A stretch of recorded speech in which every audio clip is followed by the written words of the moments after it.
샬롬, 하나님은 당신을 사랑하십니다. 오늘 나눌 말씀은 요한복음 18장 1절입니다.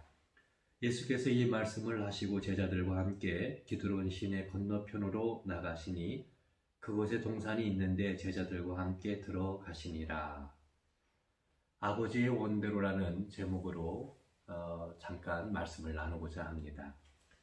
예수님께서 제자들과 마지막 식사를 하신 후에 겟셀만의 동산으로 가셨습니다.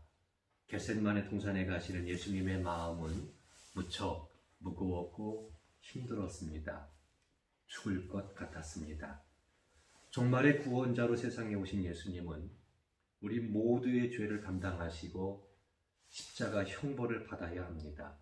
십자가 형벌을 받고 나무 십자가에 달려 죽는다라는 것이 어떤 것인지를 잘 알고 있었기 때문에 예수님은 무척 괴로워하셨습니다. 제자들을 데리고 겟셀만의 동산으로 들어가신 예수님은 피를 말리는 기도를 드렸습니다. 죽을 것 같은 마음으로 기도를 드렸습니다. 십자가를 지지 않고 사역을 감당할 수만 있으면 그렇게 해달라고 하나님께 기도했습니다. 모든 사람의 죄를 해결할 수 있는 다른 길이 있다면 그 길을 보여주시고 그 길을 가게 해달라고 기도드렸습니다. 하지만 예수님은 하나님의 뜻대로 되기를 원했습니다. 십자가 외에 다른 길로 가고 싶은 것이 예수님의 마음이었지만 하나님 아버지의 뜻이 십자가를 지는 것이다라면 기꺼이 그 십자가의 길을 가겠다라고 기도를 드렸습니다. 이 세상을 살 때 이런 고민을 할 때가 있습니다. 우리가 가고 싶은 곳이 있고 하고 싶은 일들이 있습니다. 그리고 이루고 싶은 인생의 꿈이 있습니다. 그것이 하나님의 뜻과 일치하지 않을 때 고민합니다. 갈등합니다. 하나님과 세상 사이, 하나님과 나 사이, 하나님과 가족 사이에서 힘든 시간을 보낼 때가 있습니다. 이럴 때 겟셀만의 동산에서 기도하시는 예수님은 우리의 좋은 본이 됩니다. 예수님처럼 우리도 이렇게 기도해야 합니다. 나의 원대로 마옵시고 아버지의 원대로 하옵소서. 하나님 아버지의 뜻을 따르는 것이 우리의 숙명입니다. 그 길이 평강의 길이며 샬롬의 길입니다.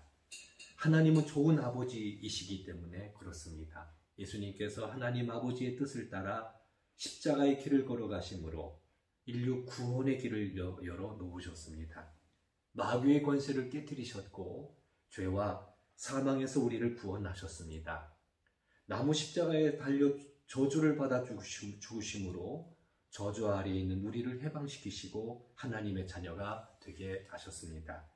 하나님의 나라에 들어가게 하셨습니다.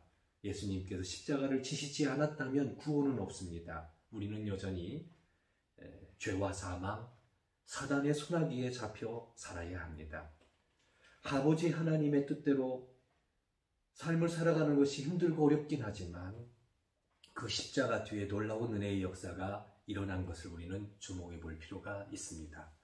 그리고 십자가에 달려 죽기까지 순종하신 예수님을 하나님은 다시 살리셨습니다. 하늘 높이 올리셔서 하나님 보좌 우편에 앉히셨습니다. 하늘과 땅의 모든 권세를 주셨습니다. 하나님의 뜻을 따를 때에 상상할 수 없는 복된 일이 일어납니다.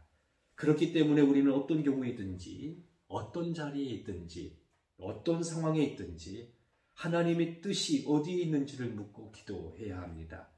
하나님께서 기뻐하시는 뜻에 순종하게 될 때 거기 치유와 회복이 일어납니다. 또 하나님께서 주시는 평강을 누릴 수가 있습니다. 오늘 하루 주의 뜻, 하나님께서 기뻐하시는 뜻을 따라 순종하심으로 승리하며 하나님이 주시는 은혜를 누리는 우리 성도 여러분들이 되기를 주님의 이름으로 축원합니다.